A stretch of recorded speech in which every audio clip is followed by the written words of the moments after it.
Sa kabilang banda, sa isang maliit na bayan ng kanilang imperyo, dumating ang patriarka ng Yuming Valley sa isang lihim na lugar. Binati siya agad ng taong nasa loob ng bahay. Tinanong siya ng taong ito kung ano na ang nangyari sa kanilang plano. Nanghihinayang na ibinalita ng patriarka na nasayang lang ang kanilang ginawa sa loob ng 10 taon dahil naglabas na ng utos ang emperador na hindi na maaaring lumapit pa ang Yuming Valley sa Feng City. Sinabi rin niya na ganito rin ang ginawa ng emperador sa ibang pamilya. Kaya naisip ng patriarka na napansin na ng emperador ang kanilang plano.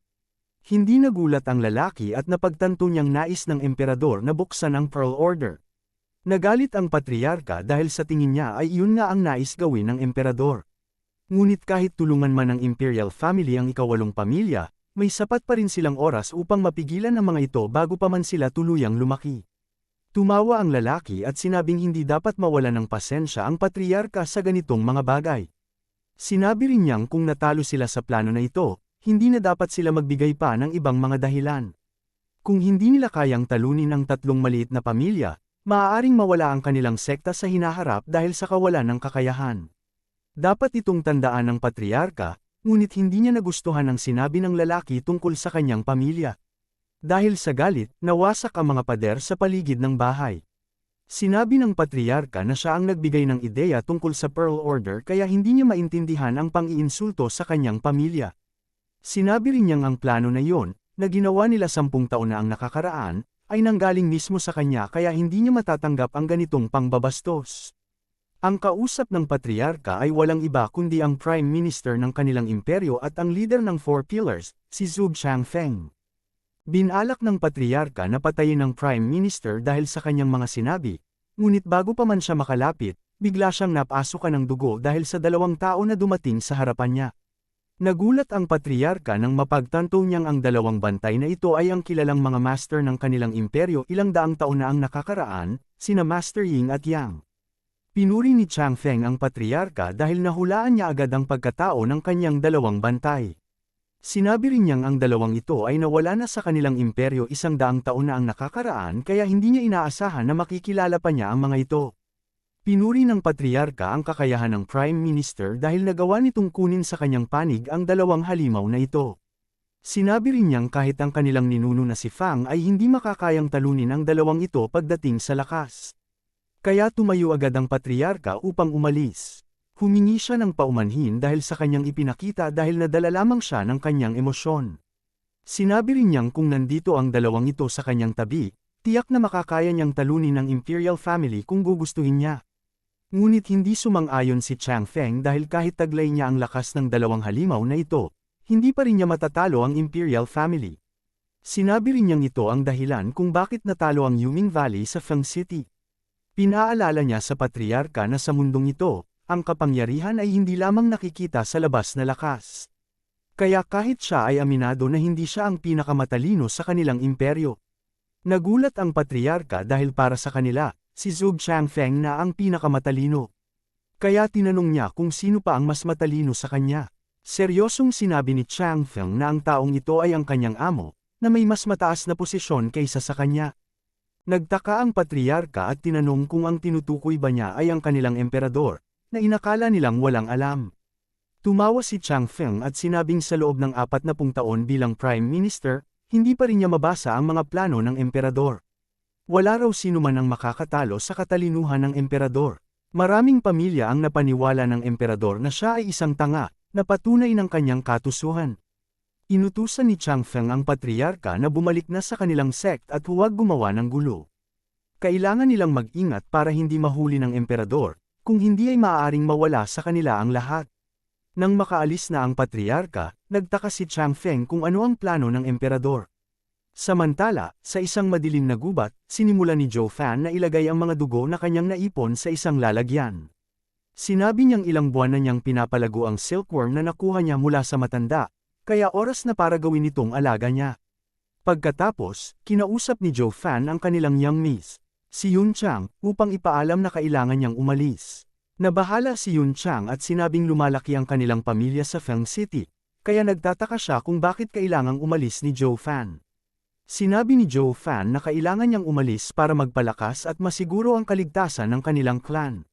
Sa ngayon ay ligtas ang kanilang clan, ngunit panandalian lamang ito dahil maraming pamilya ang nais silang mawasak. Kailangan nilang magpalakas para sa laban nila sa Yuming Valley. Hindi rin sila maaaring umasa sa Qianlong Pavilion dahil kung sila ay maging ganap na ikawalong pamilya. Tiyak na magiging kalaban rin nila ito. Kaya ito lang ang maaari nilang gawin. Ibinigay ni Zhou Fan ang martial arts kay Yun Chang para matutunan niya ang pagkontrol ng formation array sa kanilang lugar, at pinaalala niya na siya lang ang maaaring magbasa nito. Pagkatapos, pinaalala rin ni Zhou Fan ang array na pwede nilang gamitin na makikita sa Misty Forest. Umiyak si Yun Chang nang marinig ang mga ito, ngunit hindi na ito pinansin pa ni Zhou Fan at agad na siyang umalis. Bago pa man makalabas, hinalikan siya ni Yun Chang at pagkatapos ay umalis na siya habang namumula ang kanyang mukha. Pagkatapos nito, nagpaalam na rin si Zhou Fan kay Yun Chai, at ibinili niya ang posisyon bilang patriarka habang wala siya. Tinanong rin ni Zhou Fan si Pang Tongling kung gusto pa niyang lumakas. Hindi nakasagot si Pang Tongling dahil kahit na gusto niya, hindi niya ito magagawa. Bigla namang inilabas ni Zhou Fan ang kanyang martial arts at sinabi na kapag inaral ni Pang Tongling ang teknik na ito, mas lalakas pa ang kanyang pundasyon ngunit dapat niyang tandaan na makakaranas siya ng matinding sakit. Muling tinanong ni Zhou Fan si Pang Tongling kung kukunin niya ba ito. Agad na kinuha ni Pang Tongling ang teknik at sinabi na gagawin niya ang lahat para lumakas, kahit na magdusa siya. Natuwa si Zhou Fan sa mataas na espiritu ni Pang Tongling. Sinabi niya na tanging ang masakit na landas lamang ang magpapalakas sa kanila. Nagpasalamat ng nakangiti si Pang Tongling sa pagkakataong ibinigay ni Zhou Fan, at ipinangako niyang hindi niya ito sasayangin. Natuwa si Zhou Fan at sinabing sa kanyang pagbabalik, inaasahan niyang makita ang malakas na katawan ni Pang Tongling at hindi ang kanyang bangkay. Tumawa si Pang Tongling at sinabing asahan ito ni Zhou Fan. Pagkatapos ay nagpaalam na si Zhou Fan sa kanilang dalawa. Makalipas ang ilang sandali, kinausap ni Zhou Fan si Miss Lai at tinanong kung ano na ang nangyari sa kanyang ipinagawa. Sinabi ni Miss Lai na matagumpay niyang nahanap ang 600 na bata at handa na sila sa pagsasanay na ibibigay ni Zhou Fan. Nagtanong si Zhou Fan kung paano nalaman ni Miss Lai na gusto niyang sanayin ang mga bata.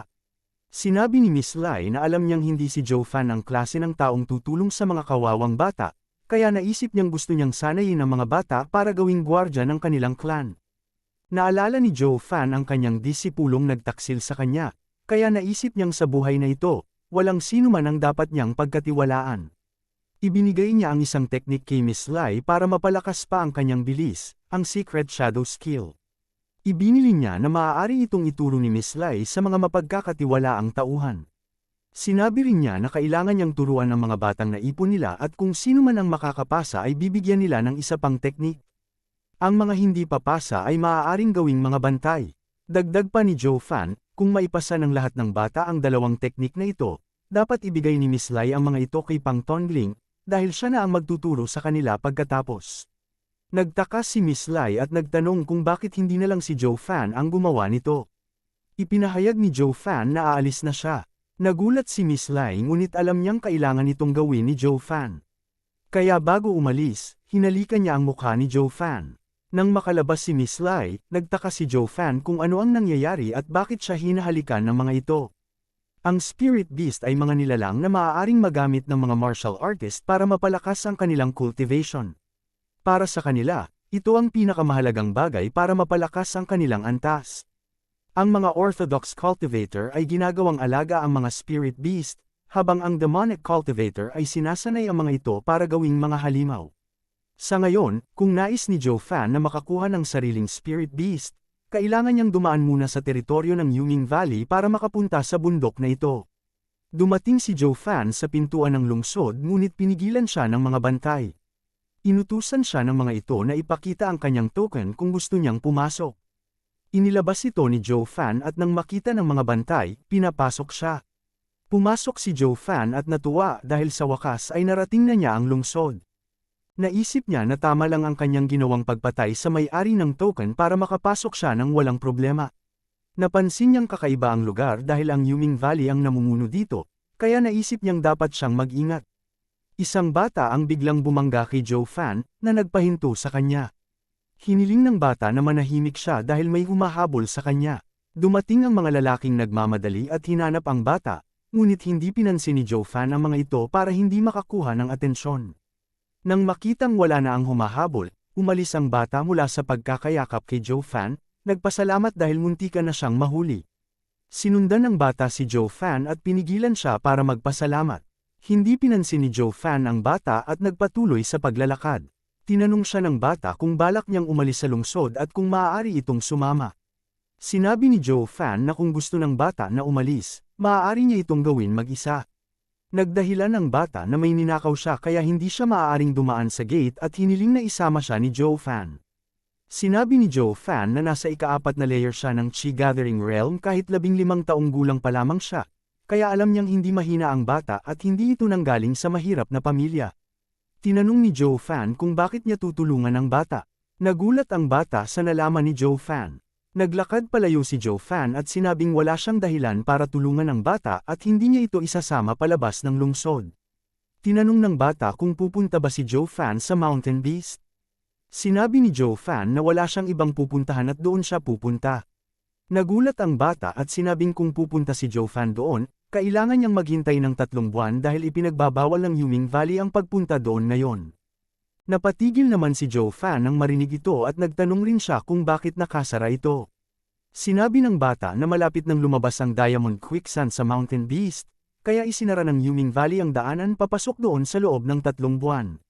Mas nagulat si Joe Fan sa kanyang narinig dahil ang Diamond Quicksand ay isang bihirang kayamanan, tinatawag rin na Blood of the Earth ang bagay na ito, na ginagamit sa paggawa ng level 5 spirit weapon. Ito rin ang bagay na makakatulong sa paglakas ng kanyang demonic baby. Kaya kung makukuha niya ito, magagamit niya ito sa kanyang demonic baby at madali niyang matatalo ang mga martial artists sa Zuan Realm kung mangyayari ito. Nagmungkahi ang bata ng kasunduan kay Joe Fan, na kung tutulungan niya itong makalabas ng lungsod, tutulungan naman niya si Joe Fan na makapasok sa Spirit Mountain nang hindi nakikita ng mga bantay. Kung lumabas man ang Diamond Quicksand, maaari rin siyang tumulong upang makakuha sila ng kaunti habang hindi nakabantay ang mga taga-Yuming Valley. Agad namang naisip ni Joe Fan na hindi nila madaling mananakaw ang bagay na ito mula sa Yuming Valley, ngunit malaking bagay na alam ng babae ang ibang daanan papunta sa Spirit Mountain kaya hindi na rin ito masama. Kaya agad na pumayag si Joe Fan sa alok niya. Tumalon sa tuwa ang babae dahil sa wakas ay makakaalis na rin siya sa lungsod na ito. Nagpakilala rin siya sa ating bida bilang si Xiao Ning. Makalipas ang ilang sandali, narating na rin ng dalawa ang tagong daanan palabas ng lungsod. Ngunit, bigla namang dumating ang isang lalaki at pinatigil sila sa kanilang paglalakad. Sinabi rin ng lalaki na malaki na ang gulo na nagawa ng pagtakas niya kaya oras na upang umuwi siya. Nalungkot ang mukha ni Ning-er at pagkatapos ay agad niyang hiniling sa ating bida na iligtas siya nito sa kanila. Binalaan naman ng lalaki si Joe Fan na ang bagay na ito ay gulo ng kanilang Zhu family kaya kung ayaw niyang madamay dito ay dapat niyang pakawalan si Ning-er. Nagulat naman si Joe Fan nang marinig ito dahil ang Zhu family ay isang second-class family ng lungsod na ito, kaya mukhang hindi normal na pamilya ang pinanggalingan ng babae na ito. Tinitigin niya ang batang babae at napansin niya na ayaw nitong sumama sa kanila kaya agad niyang hinawakan ang baywang nito. Nagalit naman ang lalaki nang makita ito kaya agad niyang inutusan si Joe Fan na bitawan si Ning-er. Ngunit, hindi naman dito nakinig si Joe Fan at sinabi niya na mula ngayon ay nasa ilalim na ng kanyang pangangalaga ang babae na ito. Kaya kung nais nilang makuha siya ay kailangan muna nilang labanan siya. Nagtanong naman ang lalaki kung kilala ba ng ating bida kung gaano ka mapanganib ang kanilang pamilya, kaya kung ayaw niyang mamatay ay dapat niyang ibigay sa kanila si Ning-er. Tumawa naman si Joe Fan nang marinig ang sinabi ng lalaki at sinabi niya na alam niya kung ano ang estado ng pamilya nila sa lungsod na ito. Sila ay mga aso lamang ng Yuming Valley sa lungsod na ito. Nagsaad din si Joe Fan na nandito siya upang hulihin ang malalakas na spirit beast sa Spirit Mountain kaya bakit naman siya matatakot sa mga aso lamang ng isang pamilya. Bigla namang itinulak ni Ning-er si Joe Fan at sinabi niya na hindi niya maaaring sabihin ito sa Zhu family. Nagalit naman dito si Joe Fan dahil sinabi niya lang ito para sa kanya kaya nagtaka siya kung bakit ito galit sa kanya. Mas lalong nagalit naman ang lalaki dahil sa sinabi ni Joe Fan kaya agad niyang inutusan ang kanyang mga tauhan na atakihin ang ating bida. Nang makalapit na ang mga bantay, agad namang ginamit ni Joe Fan ang kanyang demonic technique at gamit lamang ang isang atake ay agad niyang natalo ang mga ito nang walang kahirap-hirap. Nagulat naman dito ang lalaki dahil ang kanilang bantay ay isa sa pinakamalakas na bantay sa lungsod. Pinuri niya rin ang ating bida dahil mukhang hindi lang siya puro salita. Dagdag pa niya na mukhang hindi normal ang batang ito dahil mukhang isa siyang demon cultivator. Kahit na si Ning-er ay hindi makapaniwala sa kanyang nakita dahil hindi niya inaasahan na ganito pala kalakas si Zhou Fan. Agad namang naging seryoso ang lalaki at sinabi niya na bilang miyembro ng Zhou family ay tuturuan niya ng leksyon si Zhou Fan at pinakilala rin niya ang kanyang sarili bilang si Zhu Gang. Napatanong naman si Zhou Fan kung siya ba ang eldest son ng Zhou family. Agad namang sinagot ito ng oo ni Zhu Gang, tinanong niya rin kung natatakot na ba si Zhou Fan sa kanya. Agad namang sinabi ni Zhou Fan na hindi siya natatakot, ngunit magiging malaking problema para sa kanya na maging kalaban siya ng Qingming City kung hahayaan niya lang ito na mabuhay. Kaya agad na umatake si Zhou Fan at nagdesisyon rin siya na patayin na lang ang lalaki upang hindi na ito makapag-ulat pa sa kanilang pamilya. Lumabas naman ang pawis sa mukha ng lalaki dahil sa kakaibang enerhiya na nagmumula kay Zhou Fan. Ngunit dahil wala na siyang magagawa, inatake na lang niya ang ating bida gamit ang kanyang family technique. Ngunit mabilis lamang naiwasan ito ni Zhou Fan dahil sa kanyang kakaibang bilis. Pagkatapos nito, agad niyang ginamit ang kanyang demonic baby upang hulihin ang lalaki. Nagulat naman ang lalaki dahil hindi na niya maigalaw ang kanyang katawan. Ginamit naman agad ni Zhou Fan ang pagkakataong ito upang makalapit sa kanya. Pagkatapos ay agad niyang inatake ang mukha ng lalaki kaya tumilapon ito sa dulo ng daan. Napasok ka rin ng dugo ang lalaki dahil sa matinding pinsala ng atake ni Zhou Fan. Bigla namang lumapit si Zhou Fan at sinabihan niya ito na bilang kabayaran sa pagiging mayabang, sisiguraduhin niyang pagkatapos niyang mamatay, isusunod niya ang kanyang mga alipin. Pagkatapos nito, sinakal ni Zhou Fan ang leeg ni Zhu Gang nang walang kahirap-hirap. Itinaas rin ni Zhou Fan ang katawan nito at nasabi na kung walang magiging survivor sa laban na ito, siguradong maiiwasan niya ang paghabol ng kanilang pamilya sa kanya hanggang sa magawa niya ang kanyang misyon. Pinilit naman kumawala ng lalaki ngunit sa huli, hindi niya nagawa ito dahil sa demonic baby ni Zhou Fan. Parang demonyo na tumawa si Zhou Fan at sinabi na oras na upang tapusin ang laban na ito. Ngunit bago pa man mapatay ni Zhou Fan ang lalaki, agad na sumigaw si Ning-er na huwag ituloy. Nagmakaawa rin siya na huwag patayin ang lalaki. Nagtaka naman si Zhou Fan at tinanong kung bakit gusto niyang buhayin ang kanyang mga kalaban. Naiiyak na sinabi ni Ning-er na kahit kalaban niya ang mga ito, ayaw niyang mamatay sila. Nagsaad naman si Zhou Fan kung bakit hindi niya ito sinabi kanina. Sa ngayon, hindi lang niya kalaban ang mga ito, kalaban na rin niya ang mga ito, at bilang kalaban, isa lamang ang maaaring kahihinatnan ng mga ito, ang mapait na kamatayan. Bigla namang sinabi ni Ning-er na kung patuloy niyang gagawin ito, hindi niya sasabihin sa kanya ang daan papasok sa Spirit Mountain. Agad naman na binitawan ni Zhou Fan ang lalaki at binalaan si Ning-er na dapat niyang sabihin sa kanya sa simula pa lang ang mga taong dapat patayin o hindi. Hindi nakasagot si Ning-er dahil patuloy lang ang pagpatak ng kanyang mga luha. Agad naman na inutos ni Zhou Fan na ipakita na nito ang daan palabas. Sinabi rin ni Zhou Fan na gagawin niya ang kanyang pangako na ilabas siya sa lungsod upang makalayo na siya sa Zhou family. Agad namang sinabi ni Ning-er na masamang tao ang ating bida. Nakangiting sinabi naman ni Zhou Fan na masama nga siyang tao. Ngunit sa mundong ito, ang masasama lamang ang maaaring mabuhay, at ang mga mababait ay ang nauunang namamatay. Pagkalipas ng ilang sandali, dumating na rin ang isang matandang lalaki sa lugar at napansin niya ang mga patay na bantay ng kanyang pamilya. Mas lalo siyang nagulat nang makita niya ang nangyari sa kanyang anak na parang nababaliw na, kaya agad niyang tinanong ito kung ano ang nangyari. Tinanong niya rin kung sino ang nakalaban nila kaya siya ay nagkaganito. Hindi nakasagot ang kanyang anak dahil sa takot. Kaya naisip na lang niya na mukhang malakas na martial artist ang nakalaban ng kanyang anak dahil parang nabaliw na ito. Ngunit ang pinagtataka niya ay nasa antas ng 8th level Chi Gathering Realm ang anak niya kaya anong klaseng martial artist kaya ang nakaharap nito. Ngunit hindi na ito mahalaga para sa kanya ngayon dahil sisiguraduhin niyang magbabayad ang tao na ito dahil sa ginawa nito sa kanyang anak.